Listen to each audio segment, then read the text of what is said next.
Good evening, ladies and gentlemen, and welcome to The Car in the City, Popular Culture in the 1920s, an online professional development seminar sponsored by the National Humanities Center. I'm Richard Schramm, Vice President for Education Programs here at the Center, and I'll be moderating this evening's session. Before we get underway, I'd like to take just a minute or two to introduce you to the National Humanities Center. I know some of you have heard this before, so please bear with me so that our new participants can learn a little bit about the center. We're located in Research Triangle Park, North Carolina. We're the country's only independent institute for advanced study in all branches of the humanities. Let me break that down for you a little bit. We're independent, which means we're a private nonprofit organization. We're an institute for advanced study, which means that the main program we offer here is a fellowship program that brings college and university professors to the center for an academic year to research and write books and articles in the humanities, subjects like history, literature and language studies, philosophy, criticism of the arts, that sort of thing. Since we opened in 1978, we've had about 1,100 scholars pass through our doors, and they have produced about 1,200 books. Now, that may make the place sound like an ivory tower, and you can see from this picture that it does look like an ivory tower, but the founders wanted it to connect with many audiences, and they're particularly interested in connecting with teachers. And we do that these days in three ways. With our online seminars that you have discovered, we're glad you did. We still have a few more in our spring schedule, so if you want to sign up, please do so. They're filling up quickly. We also offer a website called TeacherServe, which provides essays on topics of importance for American history. There are three instructional guides. One is on religion in American history, the other one on the environment in American history, and finally the one on teaching African American literature and history. They contain essays written by leading scholars that illuminate topics in these areas that are important in the high school classroom, and they also offer some advice on how to teach this material. In addition, we have our Toolbox Library. These are collections of primary resources, things like historical documents, literary text, images, audio material. They're accompanied by detailed notes and discussion questions, and they are excellent for use in classroom instruction. If you want to find out what's going on at the program, the education programs of the Humanities Center, please become a fan of the center on Facebook. That way you'll know about all of our new products, and there'll be some coming out this fall. Now, let me tell you that tonight, all of the seminar will be recorded for you, and the PowerPoint will be available on the website you used to access the texts for this seminar. So if you want to review the recording, if you want to plunder anything from the PowerPoint, please go to that site after the seminar, and you will be able to find that material there. In addition, you will find there the online evaluation. Please fill that out and submit it to us. It's very important. We pay attention to what you say, and based on what you tell us, we try to improve our programs. You will receive from us a letter, an email letter, that will certify the fact that you participated in this seminar, and you can use that to present to your local certifying authority to obtain whatever recertification credit this seminar entitles you to. Now, for those of you who are new, here's how the seminar is going to work. It will be a lecture keyed to a presentation of slides with text excerpts that illustrate important points. There'll also be, in this one, a lot of images as well. Some excerpts and some images we'll analyze, others we won't. And I want you to underscore again that the PowerPoint you see here is presented as a potential instructional tool for you. So if you want to use any material from it, please go right ahead. Now, how do you participate? Well, you can participate through chat by clicking on the little hand right there, that hand raised icon. I will see that. It will appear up here next to your name, and I will pass the microphone to you when I get a chance to. Your microphone icons are red. When your microphone is turned on, it will be green like the microphone next to my name. If instead you want to send a chat message, put your cursor down here in the chat box, type your message, press the send button, and your chat message will appear up here. I will be reading the chat messages and bringing them into the seminar this evening. So when you make a chat comment, don't worry about getting it into the program. I will be able to bring it in at appropriate moments. Are there any questions before we get underway? If everybody's ready to go, send me a little smiley face icon that you see down there under your names, and we'll get underway. Okay, great. It seems that everybody is ready to fly this evening, so let's do it. Let's get on to talking about popular culture in the 1920s. We have two goals this evening. We want a deepen understanding of how the car changed American culture in the 1920s, with a special emphasis on how cars shaped the growth and meaning of the city. We also hope to provide you with some fresh primary resources for you to use with your students. Now, we had many questions in the forum. What was it like when the idea of getting somewhere fast was brand new? And what did fast mean in the 1920s? How did Americans develop their obsession with the car? How did the car affect things like courtship, urban design, and politics? How did the car liberate women? How did the new mobility affect people's world view? And how did the car change rural America? In addition, you asked about how the car changed family life in the 1920s, and also what role do the car and the city play in The Great Gatsby. In addition, you suggested some teacher-recommended resources, an essay by Paula S. Fass called Sex and Youth in the Jazz Age, Fitzgerald's film and the PBS version of that, and Bernice Bobs Her Hair, clips from 1920s films like It and The Jazz Singer, as well as some Chaplin films, 20s era advertising from the American Memory Project. And then finally, Beth Bailey's From Front Porch to Backseat Courtship in 20th Century America, a book which our presenter has recommended highly because Beth Bailey was one of his students. Finally, there's that old film, Inherit the Wind, always a good spark for debate in classes. The forum was very rich. If you have any questions or comments that come to you after the seminar, please go to the forum and we'll put them there. We'll monitor that and get back to you. To lead us through our discussion of popular culture in the 1920s, we're very pleased to have with us tonight Henry Binford, who is a professor of history at Northwestern University. Henry was a fellow at the National Humanities Center in 1990-91, and you see the title of his book there, The First Suburbs, Residential Communities on the Boston Periphery, 1815 to 1860, and The Invention of the Slum, Poverty and the Remaking of Urban Space in America, 1830 to 1890, is forthcoming. So let me turn the program over to Henry right now. And Henry, tell us all about popular culture in the 1920s. Henry?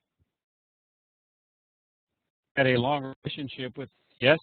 Oh, there you go. Okay, audio took a second to click in, but we can hear you now. Okay, greetings, everybody. I'm very glad to be with you this evening. I've had a long relationship with the National Humanities Center, stretching back to 1990. I really enjoyed my time there and profited from it, and I've also profited from participating in a couple of these online seminars with teachers. One of the things I most enjoy, both online and in person, is talking to high school teachers and learning how they use some of the same resources I use in the classroom and helping me to understand the people who come to me as freshmen out of a box called high school. And so I have a better sense of how to be a better teacher at the college level. The topic we have before us this evening is an extremely rich one. Could easily take up many of these seminar discussions.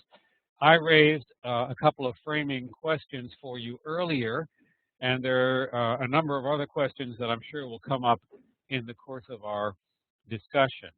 I have organized this particular online seminar with a focus on motor vehicles and changes in the city and the relationship they have to the American nation and culture in general. But of course, there are lots of other things that play into the kinds of changes that I've noted in the framing questions. The whole issue of whether the United States is more or less democratic depends on many other things besides cars. And the word revolution can apply to lots of different things going on in the 20s. So I thought we might have some fun by exploring what those things mean, particularly with regard to motor vehicles, but also with regard to other factors in our culture. The seminar this evening is going to be organized in five loose parts here, and they're summarized on the screen in front of you now. They will guide us through the slides that follow. A couple of slides that have to do with background to the 1920s, and the big issue there is how we became what I call a motorized nation. And then a little bit of discussion about the relationship between automobiles and roads and streets. When we think about how motor vehicles might have changed society, one of the most important things to think about is the impact that they had on what we think of as a road or a street and what we do about those things. So we'll explore that a little bit. Then I want to talk a little bit about suburbs, because obviously motor vehicles have a key relationship to those before the 20s, during the 20s, and after the 20s, and some about the city center. And then finally, there's this giant topic about American culture. So please feel free to chime in, interrupt, raise questions, use the chat board as we move along here. I know there are things that you will come up with that I don't touch or that I forget. So please prompt me and we'll move right along. And Richard, I know, is going to chime in from time to time and raise some questions as well. Okay, I thought we'd start off by looking at the things that led the United States to being what I call a motorized society. And one of the most important things to keep in mind here, I think, is the bicycle craze that began in the late 19th century. The 1880s saw the invention in England and the rapid adoption in the United States of bicycles as we know them. There were bicycles before that, but they were the kind you nowadays see in parades or circuses, with one giant front wheel and one little back wheel, and that require a great deal of skill and agility to ride. The kind of bicycle we're used to, with two wheels the same size, with pneumatic tires, and most important with brakes, came into widespread use in the 1880s. And in the latter part of the 19th century, the beginning of the 20th, there's a huge bicycle craze in the United States. Millions of bicycles sold. You can see the image of one bicycle factory in the lower part of the slide here. That was in Connecticut. There were a bunch of others. If you looked at the streets of an American community at the turn of the 20th century, they would resemble in some ways the streets of countries in the developing world nowadays, where there are a great many people using bicycles, not just for fun, but to get to work, to do shopping, all kinds of other things as well. And the bicycle helped Americans to envisage a more flexible kind of transportation than the streetcars and the trains they were used to. And even more important, the huge factories like the Pope Bicycle Factory in this slide pioneered a lot of things that are going to be later important for the automobile. Pneumatic tires, strong steel tubing, lots of differential gearing because they made tricycles as well. All kinds of things that are going to become important for automobiles really come out of this bicycle craze. So when we think about moving toward a motorized society, it's not something that just began in the 20s. It's got long roots back in other forms of transportation. When I teach the 1920s, one of the things I have to encounter is the tendency of my students to think that World War I ended and the world changed. All of a sudden there are cars, all of a sudden there are movies, all of a sudden there's radio, all of a sudden everybody in the country is enjoying jazz, every woman in the country is bobbing her hair and wearing short skirts and so forth. And we all know that some of those changes started a lot earlier, and of course not everything changed for everyone. So one of the things we need to keep in mind as we explore this issue today is the things that started earlier and the things other than automobiles that are contributing to cultural change in the cities and elsewhere. The adoption of motor vehicles themselves began, of course, a lot earlier than the 1920s, and I think it's worthwhile dividing that adoption process into three big stages. One of them, the first one associated with Ransom Olds, who was really the first one to build a cheap and reliable automobile. You see there in the upper left a picture of one of the very early Oldsmobiles. And then, of course, there's Henry Ford, whom we all associate with the Revolution because he's the one who figured out how to mass produce them to use a continuously moving assembly line to build cars, a process that, of course, was later used to build lots of other things as well. It's an interesting phenomenon that if you mention the name Ford, everybody thinks of both the man and the car. But if you mention the names Chevrolet and Dodge and Chrysler and many other brands of automobiles, people think of them only as cars, when in fact they too were associated with individuals early in the history of the automobile. The importance of Ford, Henry Ford, is that he created this enormously influential process for making lots of cars at once. Henry, let me ask you a question. That owes, you can see its roots in the bicycle industry. How practical were those cars? Those frail-looking, uncovered things? Did they sell a lot? Did a lot of people really drive those, or were they curiosities? Well, there were a good many people who used them mostly for utilitarian purposes. They all sold many thousands of cars, not nearly as many as Ford, of course, because his were built more slowly and they're a little more expensive. But people like salesmen or attorneys or doctors who needed to get around to go about their work found these things very useful. And the key thing here that Olds contributed was reliability. These cars were simple. They're relatively easy to fix.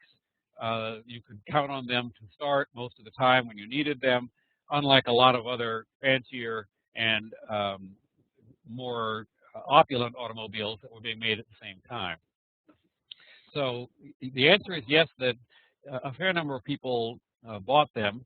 But they were mostly utilitarian. They're not the kinds of things people would buy necessarily for pleasure. And of course, they're expensive for a great many people in the United States. We're still talking about vehicles for the upper middle class. And that brings us nicely to the third stage here in this little scheme I've cooked up here, which is dominated by General Motors. General Motors is a descendant of the old operation, came together during and after World War I.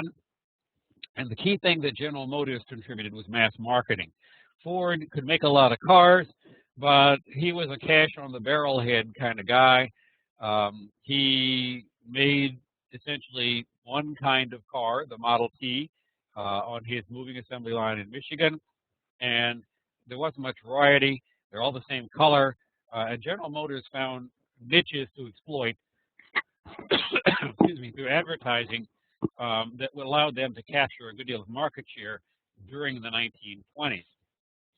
This ad that I put on here, this advertisement put out by General Motors in the early 1920s for Chevrolet, is worth looking at in a little more detail. And so here you have before you the text of that advertisement from the previous slide. And I want to ask you all to take a minute just to read the text here, and then let's talk about it a little. Tell me what your reactions are, what you think about this, how it tells you something about General Motors and about the 20s. So take a minute, and then let's chime in. Okay, Henry, why don't I read it to get it on the table for everybody? Good idea. Is your wife marooned during the day? Have you ever considered what is meant by the hundreds of cars parked in the business sections during working hours? Most of them carry businessmen to work, leaving their wives and families at home, marooned because the family's one car is in daily use by the husband and father. That is one reason why architects and builders now find that all suburban and many city homes must be provided with twin garages. The Chevrolet utility coupe with Fisher body makes an ideal extra car, especially in combination with a 5-passenger touring or sedan. The wife finds it of everyday utility for shopping, calling, taking the children to school in bad weather, etc. Its price and upkeep are low, and yet the quality is high. Okay, is everybody ready to go out and buy a Chevrolet utility coupe? What do we notice about that ad? What strikes you about it, folks? What struck me about it was the amount of text, the kind of formal language. You don't see that much in ads these days. There we go. Peer pressure. Lots of homes getting 2-car garages. Oh yeah, status pressure. Anybody? Any other comments? We have Marina wants to check in. Let me pass the microphone. Marina, the microphone's all yours. Can you hear me? Yes, we can. Oh, wow, this is so cool. It reminded me, definitely more text, but it reminds me a little bit of the current CRV ads. the crave that the woman should go out shopping, get cupcakes, cocktails with friends. Uh-huh. So the basic approach hasn't changed much in almost 100 years. It seems not to. Okay. We have some more comments coming in the chat. Speaking to husbands, not the wife. It's odd to think that cars had to be in garages where they now often are not. This is a classic of good advertising, focused on features and benefits, begins by building empathy with the customer, understands the problem, then provides itself a solution. Oh, very, very, very good comments. Henry, what do you make of this? Well, there's a lot to see in this text, I think. And by the way, I should mention beforehand, Richard, that I think if you ever get tired of the Humanities Center, you have a career open to you reading advertisements on the radio or television. Very good job there. The comment about speaking to the husband, not the wife, is really interesting because in some ways I think this speaks to both of them. Obviously, the pitch is to the husband to not leave his wife marooned during the day, but any woman who saw this might find her idea, get herself getting ideas. Wow, I could have a car too. What could I use that for? And as Brian suggests, this really is classic good advertising. And David just chimed in to say advertising hasn't changed that much. One of the interesting things about the 1920s in general is that this really is the period when modern advertising as we know it comes together. There's a man named Edward Bernays, B-E-R-N-A-Y-S. This is worth a whole seminar in itself. But a man named Edward Bernays, who was worked in the World War I propaganda effort for the government, and who was very much interested in General Motors' effort to mass market things and in the possibilities of radio and mass circulation magazines. Bernays is really the guy who invented the modern advertising agency. He created the idea of specialists who would each manage an account in teams, and he also made extensive use of advertising that was designed to give people ideas that they might not have had before, to get them interested in things that they might not have considered buying and indeed might not even need, but you generate the demand with the right kind of pitch. Someone just said, it sounds like Mad Men, and indeed this is an earlier version of that long story of American, an earlier stage chapter in that long story of American advertising development. I think it's worth noting here that the GM people are trying to sell the idea not only of the car, but the idea that it's going to be used by people in homes that have double garages. In the 1920s, that's a pretty specialized segment of society. Not many people can afford a home with a double garage.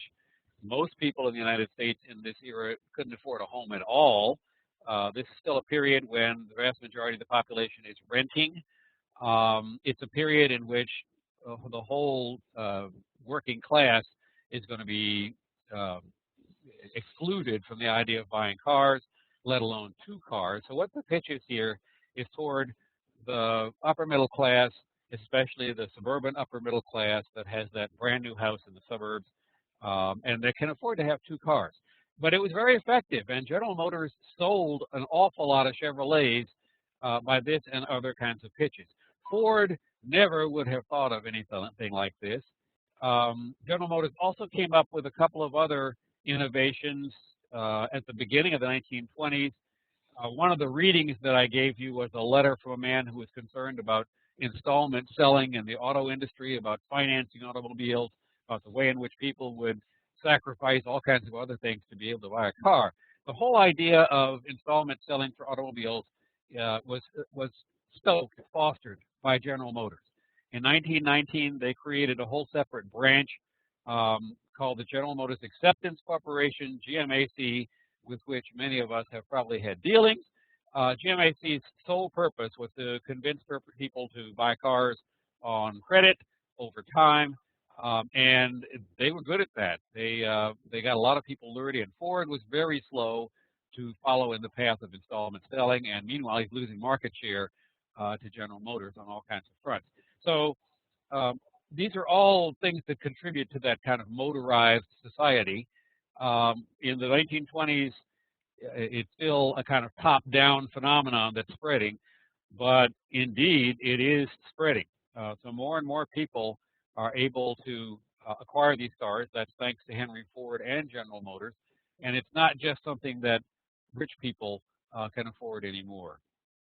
Okay. And the other thing that struck me about this too is that in that third paragraph, you see very consciously that architects and builders are designing for the car already in the 1920s. I mean, yes, absolutely. Yeah. And when we get a little farther along, we're going to talk a little bit about city planning and the way in which that's shaped by motor vehicles as well. But yeah, you can see it right here in this advertisement. Right. I guess I better move along here. I'm mindful of the clock. We've got about an hour. Okay. We're moving into that second part of the outline about the right-of-way and travel expectations. On the left-hand side, there's a little excerpt from one of the readings that I gave you. It's from a newspaper article in New York in 1902, and I hope all of you had a chance to look at that. There's an article about how a rich man in his very large and luxurious car, Mr. Thomas, was attacked by a mob of little boys who threw things at him and in other ways otherwise humiliated him and his wife and partner. And this is the tail end of the article. These two paragraphs, I think, are really key. Let me just read them. Mr. Thomas was highly indignant at the treatment he and his party had received and promised to push the matter in the courts. It was only last Thursday, says the Times, which is publishing this article, that Justice Friedman in the Supreme Court handed down a decision against Mr. Thomas, ordering him to pay a verdict of $3,125 to Frankie Tees, whose son Henry, 7 years old, was run down and killed by Mr. Thomas's automobile, the White Ghost, on Lincoln's birthday. Can I get some of you to say how you react to this piece, the left-hand piece here, which concerns an early automobile accident, and what this says about streets, about how people considered what streets were for, how that might be regarded differently by different people in society. Any reactions to this, either through chat or by chiming in? See, I think Marina, do you have your hand up again? Do you have a comment? No. How do I take the hand off? Just click again. Just click again on the hand icon, and it'll go away. Okay, we do have a comment here in the chat. I noticed the stoning happened in the boys' neighborhood. Was this a sketchy part of New York City? Do we know anything about the location? I don't know anything about the location. It's not clear from the article in the paper, but I think it's pretty clear that the boys are of the non-automobile owning class. It's a working class neighborhood, it seems, and there are all these kids out there on the street. Okay, we have some other comments here. It was such a different culture. It's the opposite of how I lived in a rural setting with tons of logging trucks speeding by. So commenting there, Jessica is commenting on the fact that cars were uncommon at this time. Sarah writes, I find it interesting that a city as large as New York would have a nickname for one person's car, and that the car was so well known. A very good point. A white ghost. Wow. If you look at photographs of New York City from the period, the urban streets were crowded with peddlers. The car really highlighted the difference between the classes. As a hit-and-run driver, he was confident that he was above the law. And Marina Cannon clicked in. Don't worry about it, Marina. Don't worry about it. Those are some good comments, Henry. Yes, indeed they are. Capture the tone of that very well. And I'm happy to have Marina as a permanent participant here in this discussion. They're wonderful comments, and I want to highlight Amanda's comment here about the difference between the classes. This is a clear instance of encounter between kids who are playing in the street and kids of not very high socioeconomic standing, and Mr. Thomas, who is a rich man. 1902 was a period in which touring cars of the kind he's riding in are the preserve of extremely wealthy people. these things cost many hundreds, if not thousands of dollars, way above the ability of working class and most middle class people to afford. And Marina points out that he seems to be confident that he's above the law, even though he's already lost in court once, forced to pay a ticket or to pay a verdict to the guy whose son was killed. I see in this text some evidence of an earlier idea of what streets are for, what roads are for. If you look back into the history of the 18th and 19th century, one of the things that's clear is that streets are public ways. They are public property. They belong to everybody in common. And in much of the time before the automobile, they're used for all sorts of things apart from vehicular traffic. There are places where people walk in the street, often no defined sidewalks yet. There are places where people meet and talk. There are places where kids play.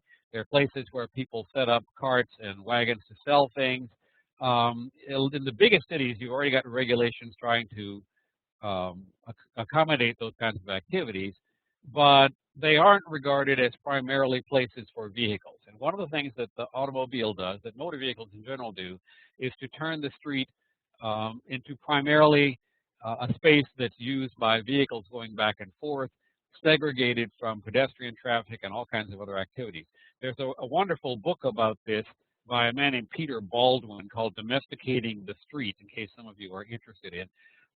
This is a little article about the period before the street was really domesticated. Brian asks in the chat here whether it's fair to equate a $5,000 car to 10 years income. I think that's at least 10 years income for a working man. No working man is ever going to be able to afford that kind of vehicle in this period.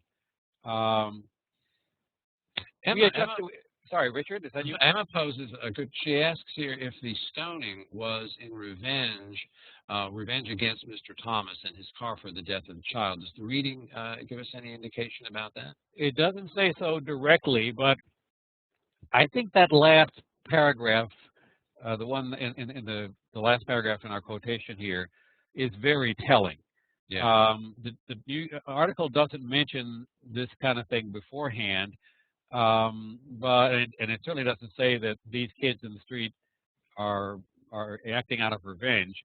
But it seems not unlikely that these kids knew about that other kid who'd gotten killed, and they regard this guy in the white ghost as a villain.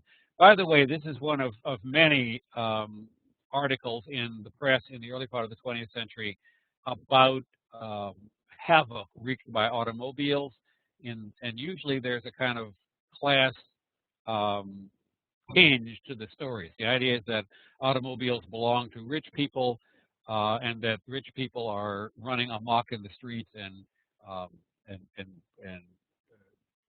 to the disadvantage, if not the injury or death, of other people. So this sounds like a pretty vigorous action by these boys, and I wouldn't be at all surprised if they knew about that other case. And they may have been out of school. It was Lincoln's birthday. Yeah, that's right. Well, that's when the other kid was killed. Oh, I see. Okay. Henry was when it was killed. Well, it certainly resonates with The Great Gatsby. I mean, there you have. I mean, when Emma brought up the whole notion of revenge, I mean, after an automobile, after a hit and run, certainly that focuses on The Great Gatsby. I know in the forum, teachers wanted to talk about how the car and the city figured into The Great Gatsby, and so here it's it's a perfect symbol of the class distinctions and the new purposes of roadways that you were just mentioning. Yeah, and one of the things about the comparison, I think, between The Great Gatsby and this earlier article, there's 23 years between them here. One of the things about the comparison is that by the mid-1920s, automobile accidents are not unusual, that people like Tom Buchanan can kind of take them for granted and even regard them as a kind of amusement, as he seems to initially in this quotation. This is, of course, one of a number of automobile wrecks that occur in The Great Gatsby. And the idea that these symbols um, of the rapid movement of the 20s, of the speed of the 20s, frequently go awry, often at the hands of incompetent drivers. In this case, it's the wreck that kills Tom's mistress, and as we know, but he doesn't, the driver was his wife, Daisy Buchanan here.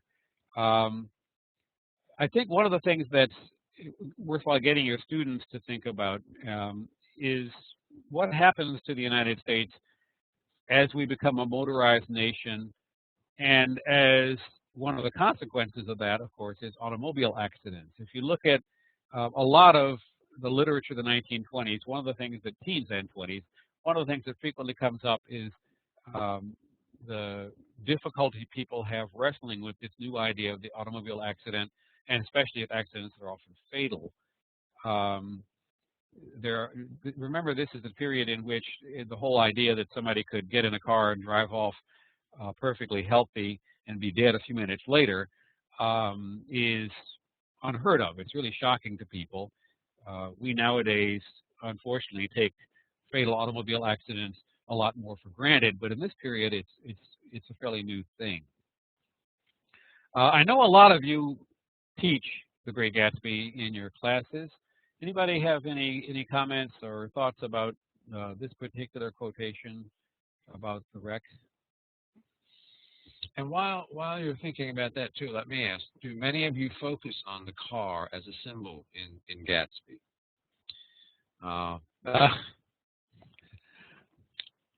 Okay. Anyone comments about the comparison between the automobile party "Mom by Boys" and the Gatsby quote, or do you focus on the car in Gatsby? The description of the car is absolutely sumptuous. We'll get to that in a moment, but and I know in the movie it was a splendid car. Okay. Well, why don't we move on, Henry? People will bring in the chat. They'll follow up with that, I'm sure. Yeah, and there's lots of other things to talk about here. Okay. Still thinking about cars, motor vehicles, and changes in the nature of roads. I thought I would offer you these two maps. And the guy in the picture, Carl Fisher, was a major entrepreneur of the 1920s, a lot of whose work concerned trying to exploit the rising use of automobiles. He had started this way back in the teens. He is a major force behind the creation of the Lincoln Highway and the Dixie Highway. These are the first marked long-distance roads in the United States.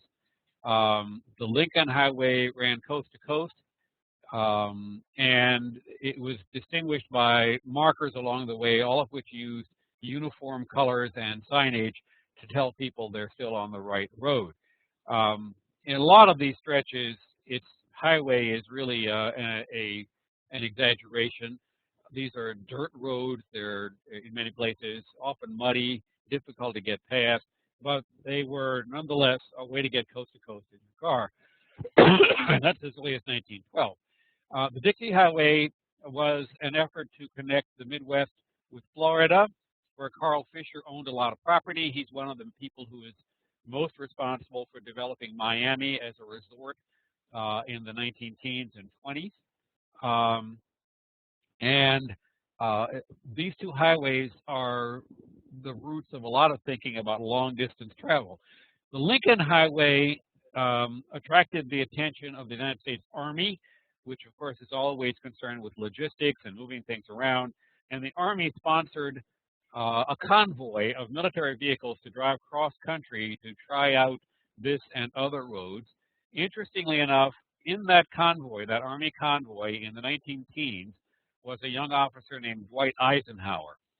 Dwight Eisenhower is later going to go on to, of course, command American forces in Europe, where he became well acquainted with the German Autobahn, and then he became a major force behind pushing the interstate highway system in the 1950s. So you see back here, way back here in the teens and in the 20s, this enthusiasm for long-distance roads catering to motor vehicles, and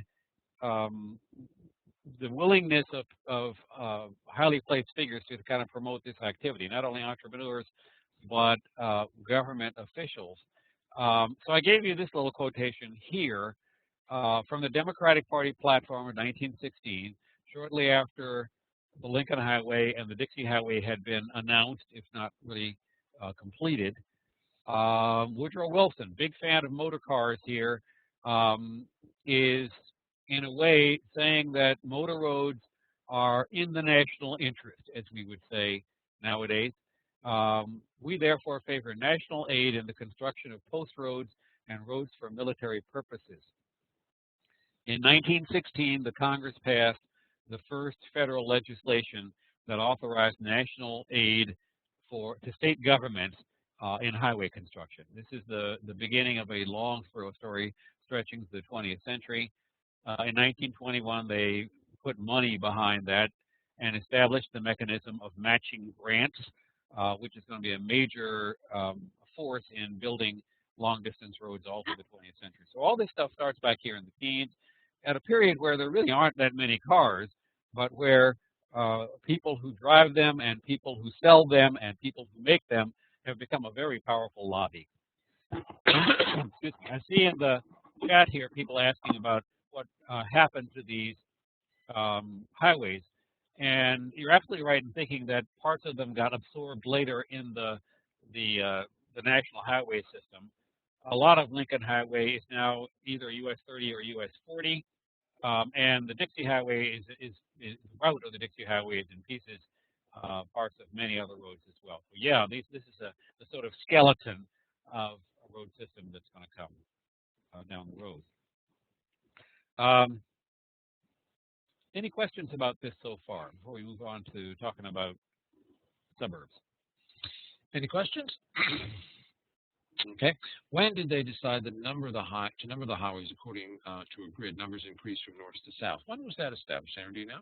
Well, those United States roads that were authorized in the 1920s begin that kind of system, except they numbered them in the opposite direction. And they numbered the U.S. roads from east to west instead of, unlike the interstate highways, which were numbered from west to east. But that idea that there were going to be national roads goes back to the early 1920s. They actually talked about it in the teens. And part of the language of the federal legislation that authorized federal help was aimed at standardizing road building, so that the states and the counties, which had been the major road builders up to this point, had to make sure that the road they were building, let's say across Indiana, was going to link up properly with a road that's being built in Illinois on the one side, a road being built on Ohio on the other, so that there would be a continuous numbered highway. A lot of the maintenance still fell on states and counties, but the idea that there's going to be a grid is encouraged by the federal government. Okay. All right. We've got about 45 minutes, Henry. Okay. Thought we might move on to suburbs. One of the most obvious things affected by motor vehicles. Now, here again, I think it's important to understand that there were suburbs before the motor vehicle, stretching back into the 19th century, and the whole idea of commuting by rail, especially by streetcars and steam railroads, goes way back into the early 19th century. So the question here is about how cars changed suburban life, not how cars created suburbs. And the readings that I gave you included a little snippet from a man named Jesse Clyde Nichols, who was a major developer of suburban subdivisions in the 1920s in many places, most especially outside Kansas City. And the image on the left is of one of his suburban developments, the so-called Country Club District outside Kansas City. It included, as you see in the image here, the first shopping center that was designed to be accessible mainly by motor vehicles. There had been shopping clusters earlier, but they were accessible by streetcar or by foot. Jesse Clyde Nichols designed his suburb so that the expectation would be that people would get to the shopping center in their car. This is the 1923 Country Club District Shopping Center. And this activity that he's engaged in is part of a big surge in developing large pieces of land as suburbs with the idea that most of the residents would have cars. On the right there, you see a plan for Radburn, New Jersey. The plan was developed in 1926. The community was opened in 1929. And it includes, if you look at this, it looks like a map of a lot of suburbs today. Curving streets, not a rectangular 90-degree angle grid.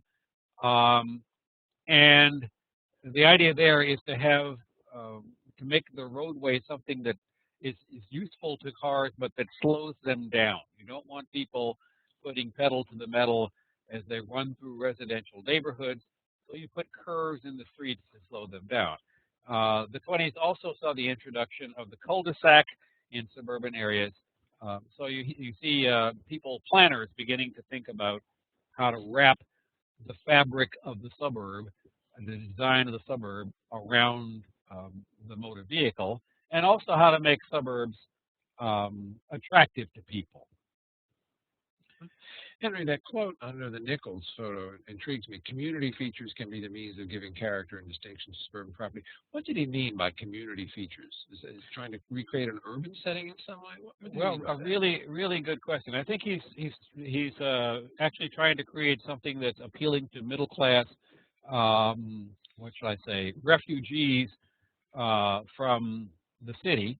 That little excerpt I gave you in the readings talks about some of the things that he thought were appealing. He wanted to have common features that were maintained and policed by the community. He's very big on starting community organizations where the residents have the right to set regulations for public areas like playgrounds or parks. He's very big on creating little what we call pocket parks nowadays. Very big on using regulations to make streets uniform, so that you have houses that are set back from the street a uniform distance. You have requirements about where people can build where. The 1920s, by the way, is a decade which saw the rapid spread of zoning as a technique of land regulation by local governments. A lot of these suburban developments are, suburban developers like Nichols are very enthusiastic about zoning because it gives them legal tools to create the kind of environment they want to create. I think it's worth mentioning that a lot of these regulations went along with what are called deed restrictions or covenants. The Country Club District had language written into the deeds for every single piece of property that excluded African Americans from residence or purchase. In many communities, like Shaker Heights outside Cleveland, which is another suburb of the 20s, the language also excluded Jews. So community features can mean a lot of things here. And when he says character and distinction, that means character and distinction for the right kind of people. Well, Brian writes here, he gets the impression that Nichols was trying to recreate the natural street community of an urban setting in the new suburban environment. So were they trying to make clear distinctions between urban and suburban, or were they trying to give the city dwellers a more ideal version of what they knew in the urban setting? I think that's exactly right. They're trying to filter urbanity, if you will. What they want is the best aspects of urban living without the worst. So obviously these new suburban developments are occupied largely by single-family homes on fairly large lots.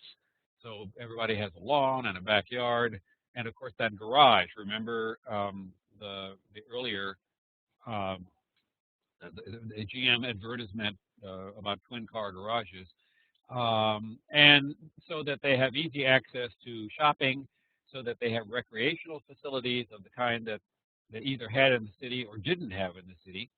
And they didn't have congestion, dirt, noise, often didn't have the kinds of people they didn't want to be neighbors with.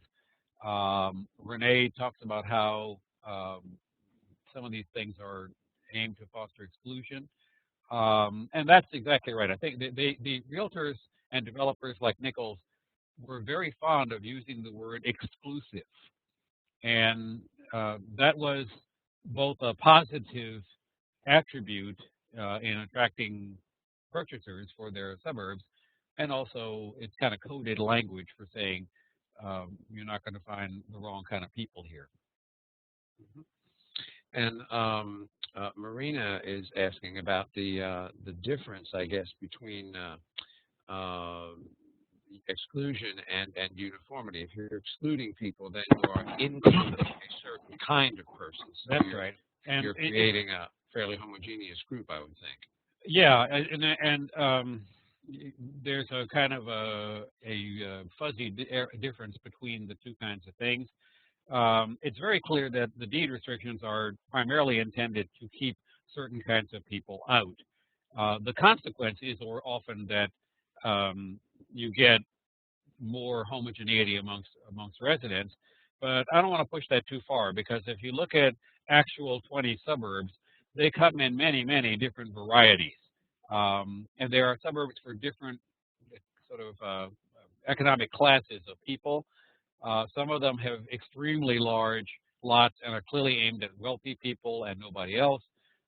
Some of them are aimed more at middle-class people and have much smaller lots, but nonetheless have exclusive terms in the deeds.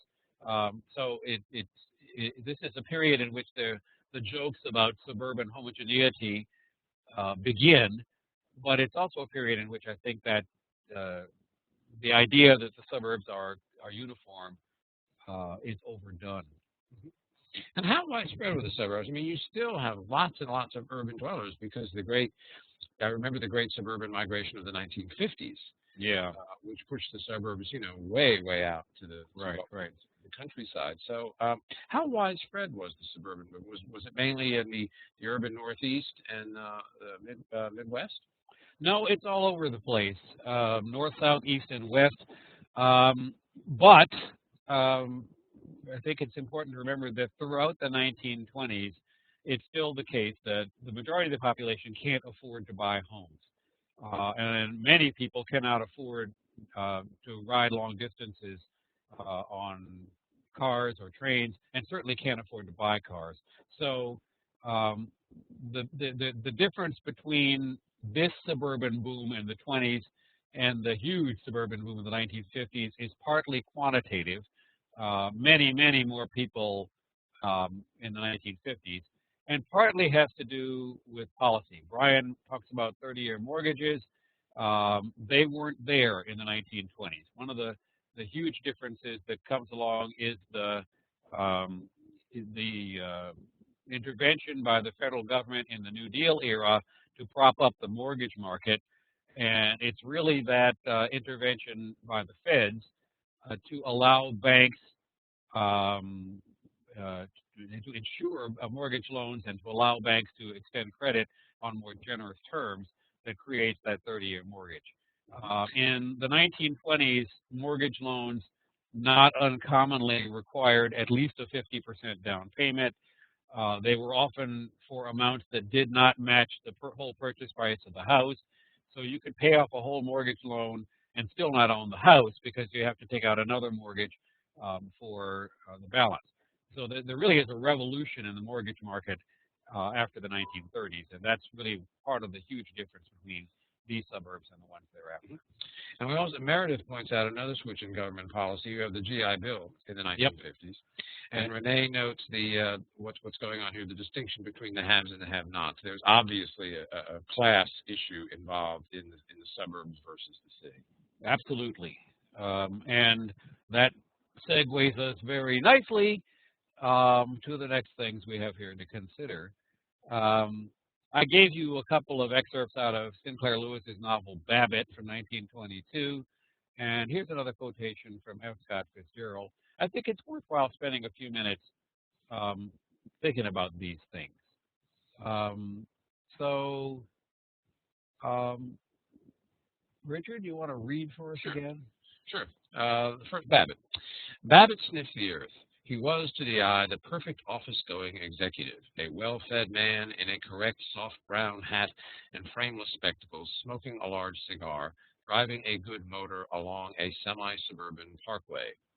It was with the manner of a good Samaritan that he shouted at a respectable-looking man who was waiting for a trolley car. Have a lift?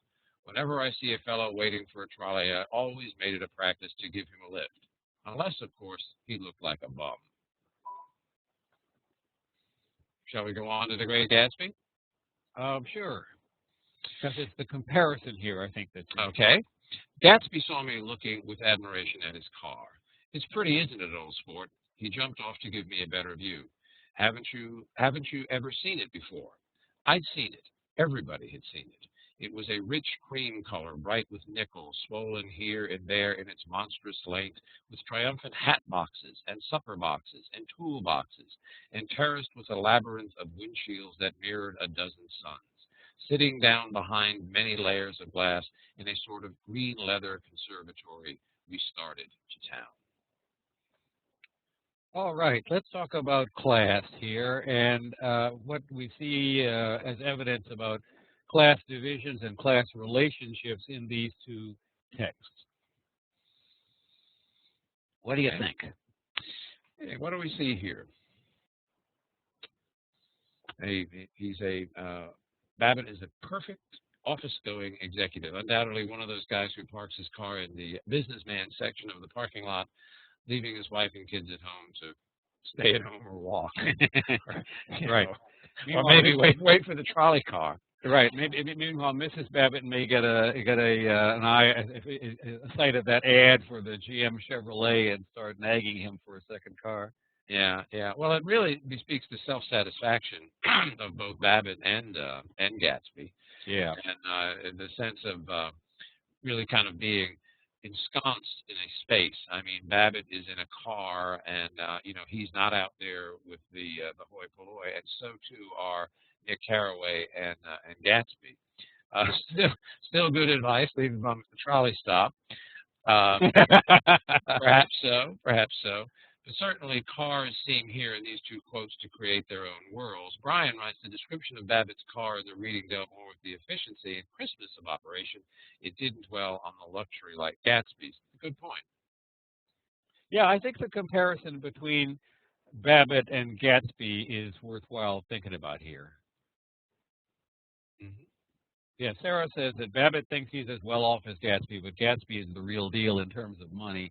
That's certainly true. Gatsby is filthy rich. Babbitt is middle class, ambitious, aspiring, and would like to be Gatsby, but he's a long way from that. Yeah, and the thing in the Babbitt quote too, you've got the word respectable. Let's see, that appears twice, if I'm not mistaken. Well, maybe it doesn't. The whole notion of respectability is paramount, I think, in the Babbitt quote, whereas not so much in the Gatsby quote. Of course, in the novel, respectability is always an issue.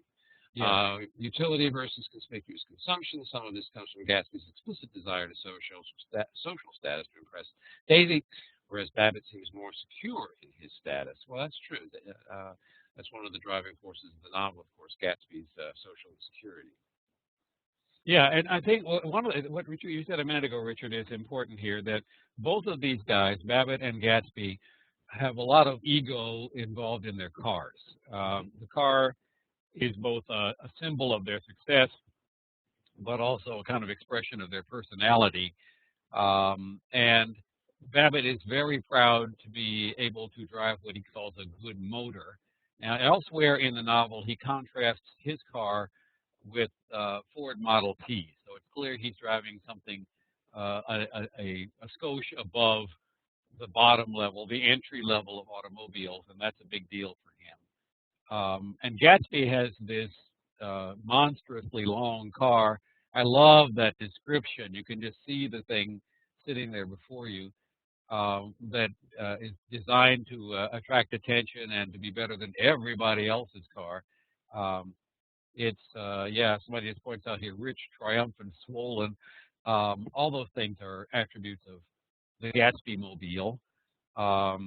And I can't help thinking when I read the Gatsby description here, back to that 1902 New York Times article about Mr. Thomas in his white ghost automobile. Mr. Thomas was the rich man in the big, long, expensive car. Gatsby's kind of car is an even more extravagant version of that kind of thing. I'm looking at the chats here. Babbitt gets satisfaction of being able to help someone who doesn't drive a car. That's true, but it's also a kind of aggrandizing satisfaction. He's taking a lot of self-pleasure in the fact that he can help out people. And then, of course, if they aren't respectable looking, if they look like bums, they don't get help. Right, right. I think also it's worthwhile remembering here that in the Great Gatsby quotation, it's Nick who is about to get a ride from Gatsby into New York. Nick is not standing by the corner waiting for a trolley, but he doesn't have a car that's anything as like Gatsby's car. So there's the trolley rider who's looking up at Gatsby's car, and then there's Nick who owns the car and who is a person of some means himself, but he's looking up at Gatsby. There's a kind of hierarchy of automobility here. A lot of things to be mined here, I think, for students in terms of what cars symbolize, in terms of how people relate to other people's cars. Many things having to do with status. The drivers of the 1920s are often the people in the suburbs. And more suburbanites are going to be car-owning people than people in the city. And there's a clear reflection of status divides here. I want to move on to a little sketch map that I put together. I hope you can read this. Some parts of it aren't quite as legible as they might be. But again, when I think about what I encounter with my students, they often, and I'm sure some of your students are the same way, they have a tendency to think that 1919 is a kind of a magic switch, and all of a sudden the world becomes modern. It's full of cars, it's full of radio, it's full of movies, it's full of things that look more like our world and just weren't there before.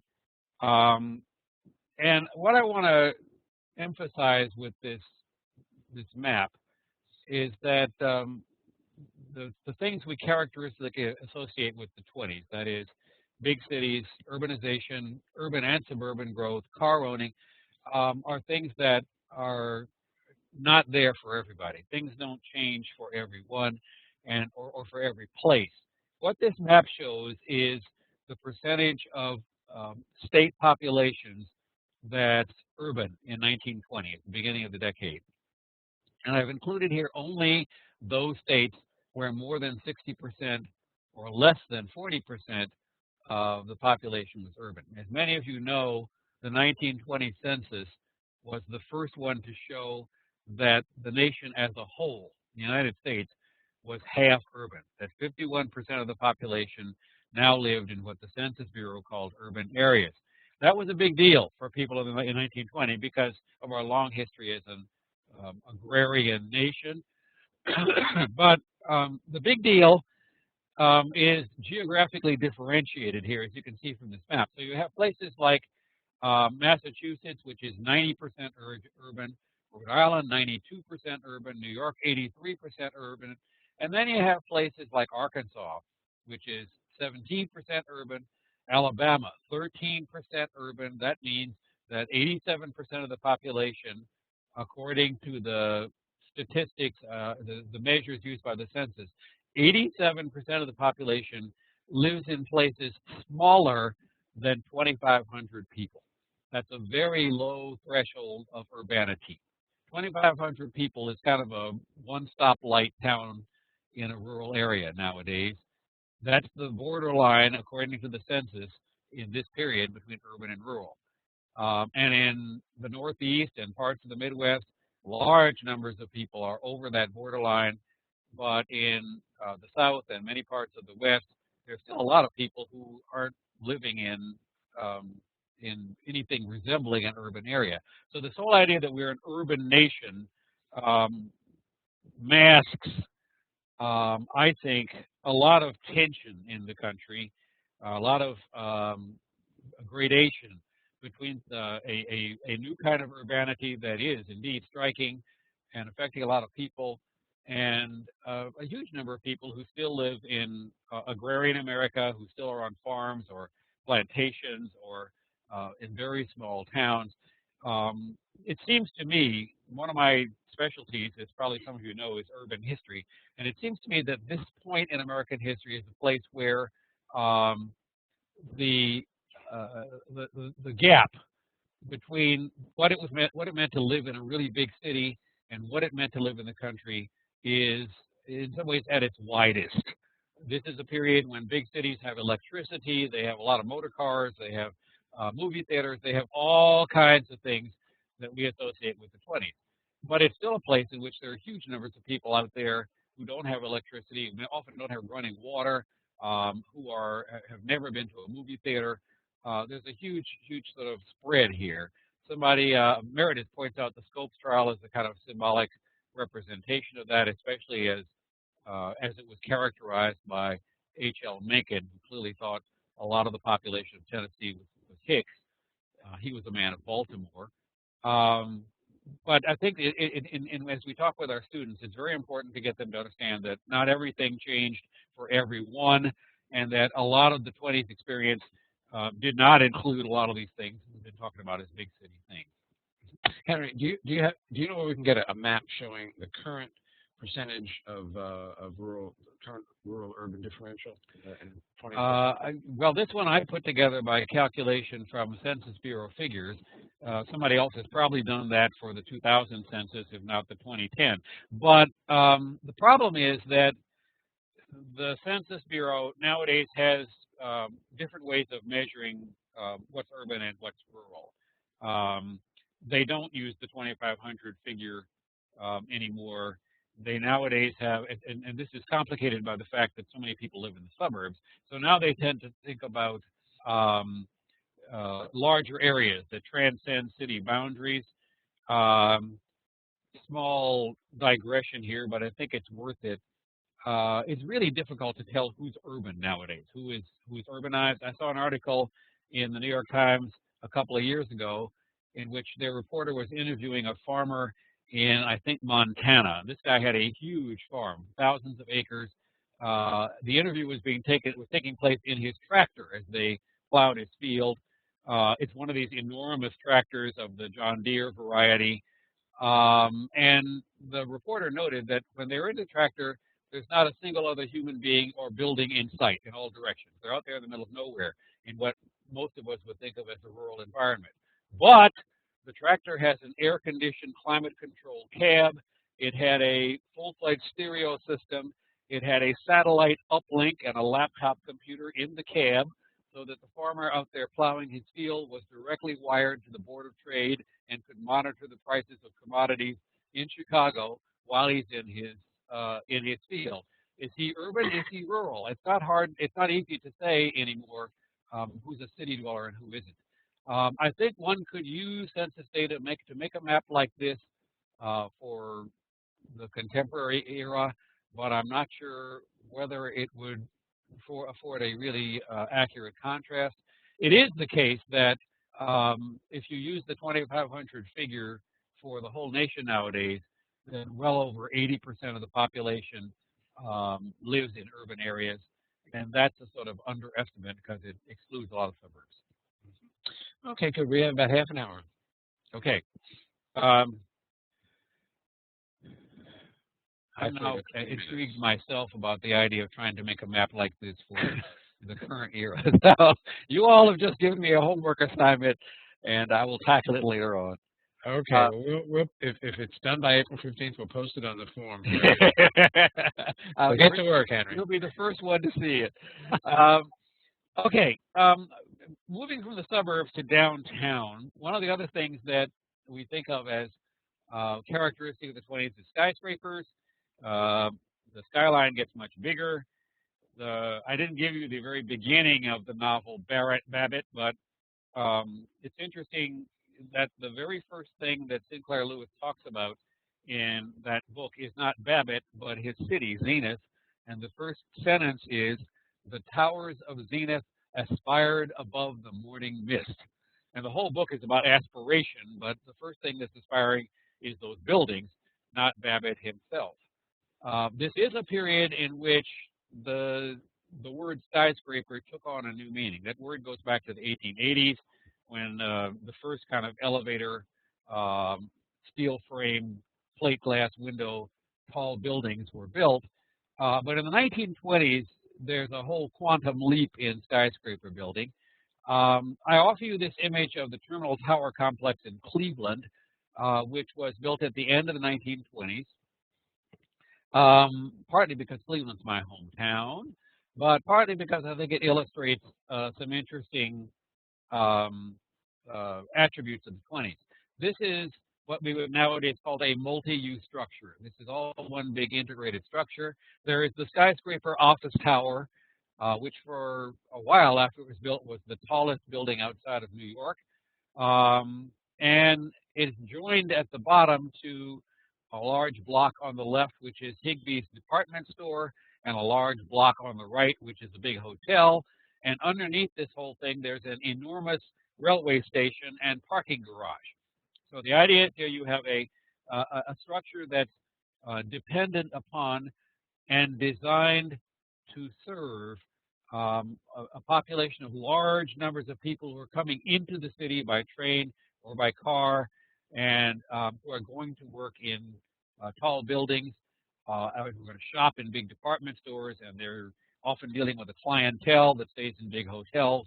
And here you have the whole thing on the public square in Cleveland in one big structure. I'm sure that many of you who live in other cities that saw this boom in the 1920s can find your own local examples of this kind of mushrooming of the skyline, and the way in which you get not just skyscrapers, but these multi-use and multi-level kinds of structures becoming much more common.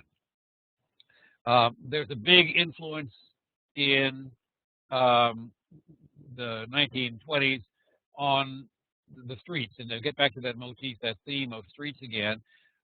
This is a period in which you see a lot of redesigning of streets to accommodate automobile transportation. This is a Life magazine photograph of North Lakeshore Drive in Chicago.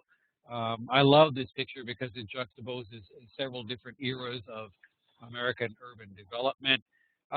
Rather than have me just blab about this, what do you see here? What would your students see if they looked at this picture?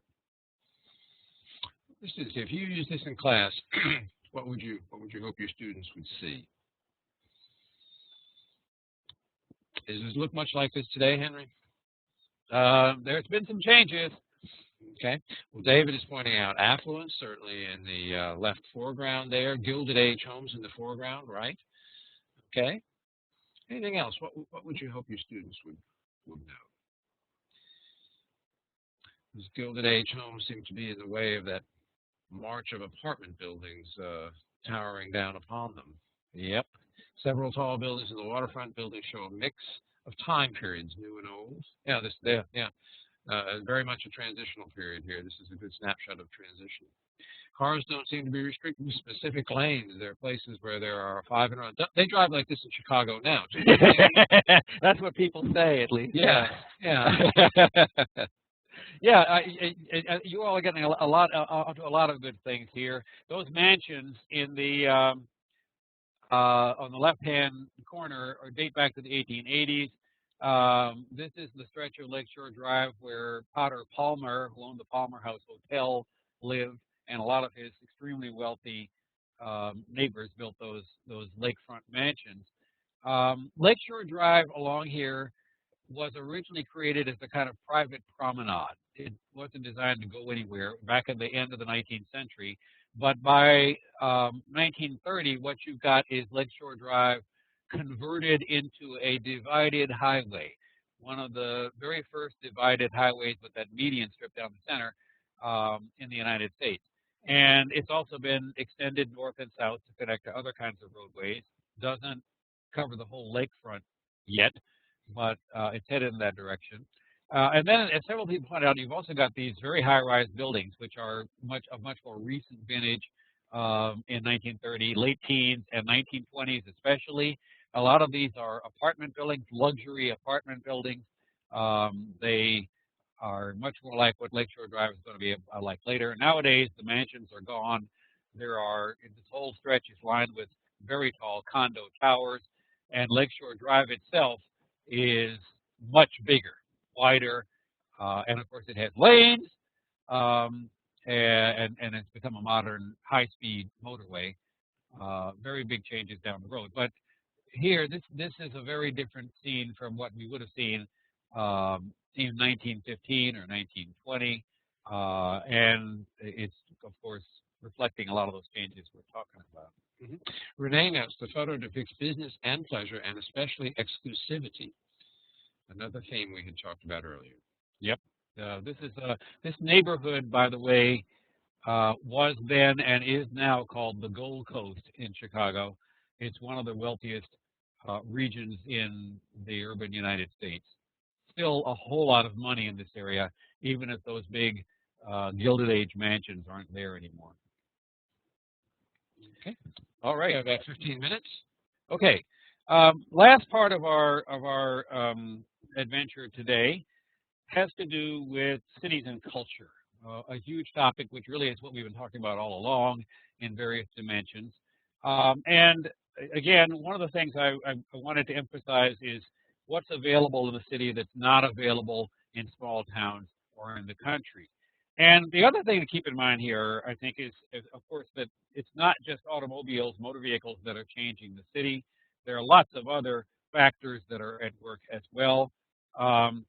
There is an expansion of electrification, especially in the city. There is radio, there is film, and the construction of enormous, what were called dream palaces for the showing of movies. This is the Uptown Theater in Chicago. It has almost 3,000 seats. It had its own almost 100-piece orchestra. Remember, these are silent movie days. Had an army of uniformed ushers. The kind of experience you have going to the movies in the 1920s in a big city is very different from anything many people experienced before, and very different from even the experience of going to see a film in a small town. These are the kinds of things that people come to cities to do. They come from smaller towns in the country once in a while because they want to see what they can see in the big city. And there is, again, this huge gap between big city culture and the culture of more remote areas. And the theaters are one kind of, what should I say, manifestation of that. One of the others is dance halls. The 1920s saw a huge blossoming of ballrooms that were places where you could go and pay a small amount of money on a Saturday night to dance. They hosted bands, live bands, and often the most popular and talented bands of the era.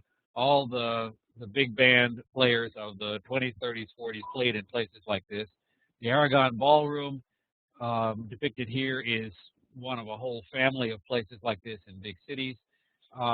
In the 1920s, 30s, 40s, the Aragon Ballroom was known to many people. This is in Chicago, but it was known to many people all over the Midwest because there was a man named Wayne King who hosted and broadcast live ballroom music and dancing on Saturday nights from the Aragon Ballroom. And people all over the Midwest, even people who lived in small towns, could listen to Wayne King on the radio. And it is still the case, I can testify, that if you talk to older people in Chicago or all over the Midwest and ask them about what happened in their youth, they're almost certain to mention Wayne King, listening to Wayne King on the radio. This kind of format of broadcast music is one of the ways in which jazz became so popular in the same period. And it's also, of course, these places are amazing sources of entertainment for all kinds of people in the city. We have some questions about the movie theater. Christy writes, would seating have been segregated by class? And I would imagine that would depend on the ticket price. There'd probably be differential ticket pricing. Yeah, and then Renee talks about the experience of going to the theater. Wasn't this a very elaborate affair? Women in their mink collar shawls, men in coats, and top hats. Is that true? Was that sort of dress-up affair? It was a dress-up affair, although I wouldn't go to the extent of top hats. But it's certainly the kind of thing where women would put on their best finery and men would wear a suit and tie. You don't just go in your blue jeans. It's also, it's still, in big fancy theaters, pricey enough so that a lot of poorer people couldn't afford to attend. They had their own theaters, which were much less expensive. It is the case, however, that you got good value for the money because theater proprietors invented things like the double feature. And, of course, just being in that kind of an environment is an astonishing thing in itself. That theater I showed you, by the way, the Uptown Theater in Chicago, still exists, although it is now closed up. It went out of business as a movie theater, but unlike a lot of places like that, it was not carved up into smaller movie theaters. It's still there, all 3,000 seats, all the velvet curtains, all the lights. That picture I showed you was taken only a few years ago, actually by one of my students who talked the owner. So we talked the owner into letting him in and turning on the lights so he could take the pictures. It's a remarkable place, and the fact that it's still there in one piece is remarkable as well. Is it used for anything? Nope. The guy wants to turn it into an entertainment venue again, but it requires some renovation, and in the current economy, it's going to be a while. Yeah.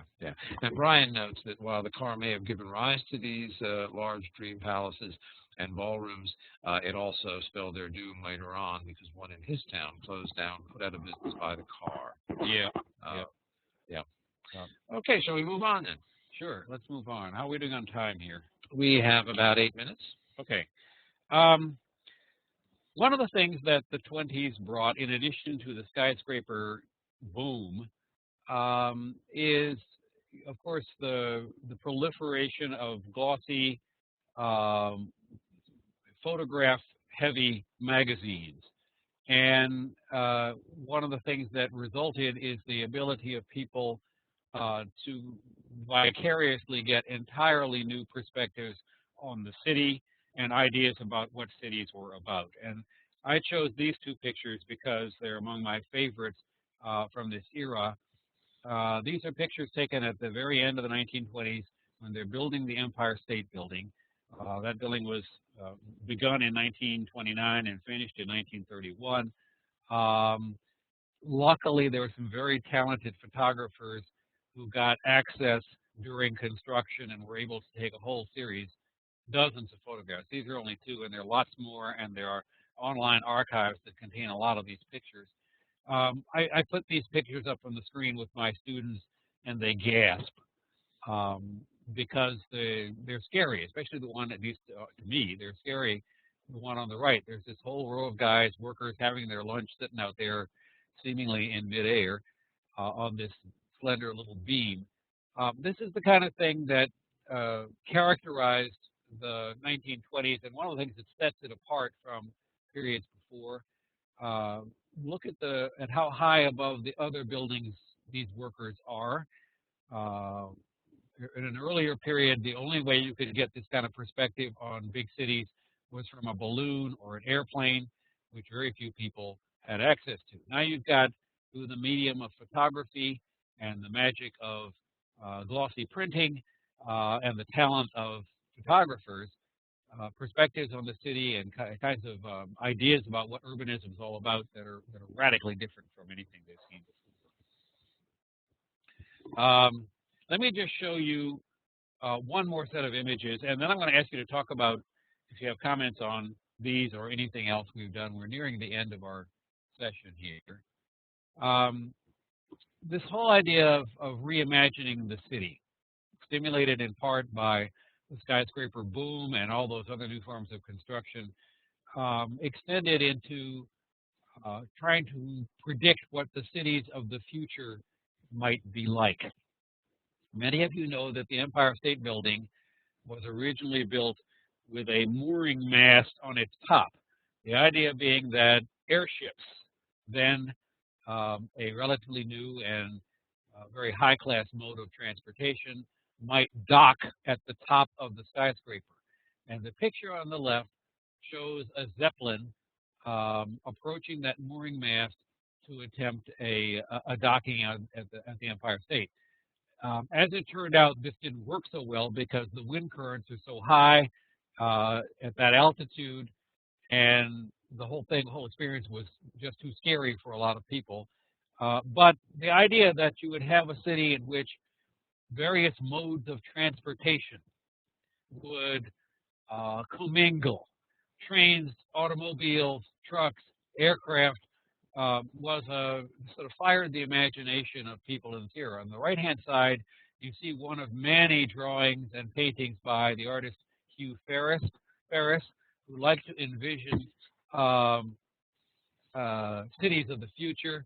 This picture is a little dark, but I think you can see some features in it that are apropos of our discussion. There is this imagining of an enormous network of superhighways, multi-level highways down there at ground level with thousands of cars on them. There are these skyscrapers towering far above anything that's built. And way up at the top of the picture, you can see the image of an airplane taking off from the top of a skyscraper. The idea being that if they can build the Empire State with a Zeppelin dock on the top, in the future, surely there are going to be aircraft launching pads and landing pads on the top of buildings in the city as well. In other words, all these kinds of things are not just creating new experiences for people on the basis of transportation innovations, particularly the motor vehicle, but they're also sort of spurring this kind of fantasy, some of which is going to turn into reality about the future. Okay. Richard, we got time for a little bit of discussion here? Yeah, we certainly do. David notes, or Christy notes, there are helipads on top of skyscrapers today. And Renee notes that the one is visionary. And David speculates that this is maybe a precursor of space travel. Are there any questions or comments about these images or any others? Would these be valuable to you in class with your students? Would you use them in your classes on the 20s? Any comments in that regard? Because we're always eager to know what material works well, or what material would work well with students for the inclusion in our seminars. Okay, good. That seems to see images great for classroom use. Okay. Well, ladies and gentlemen, we've come just about to the end of our program. Let me ask once more, are there any questions or comments that you have before we wrap things up this evening? I want to thank all of you for your participation. I want to particularly thank Henry for giving us another excellent seminar. Really enjoyed it. Okay, ladies and gentlemen, please continue to use the form. If you have any questions or comments that come to you once we've signed off, go to the form, put them there. We'll be monitoring the form until April 15th, and if we see material there that we need to respond to, we certainly will. Let me remind you to submit your evaluations. As I said, those are very important to us. We hope to have all of you back again for another seminar. Our fall schedule will be coming out pretty soon, so stay tuned. And if you want to be sure to get that fall schedule, become a fan of the National Humanities Center on our Facebook page. Again, thanks to all of you this evening. I hope to be back with you again sometime soon. The way to escape the classroom, you go up to the upper left-hand corner of your screen. You'll see the word File. Click on that. There'll be a drop-down menu that says something like Leave the Session or Exit the Session. You click on that, and you're home free. Thank you very much, ladies and gentlemen. Hope to be with you again soon. And thank you for me. I had a good time. Good.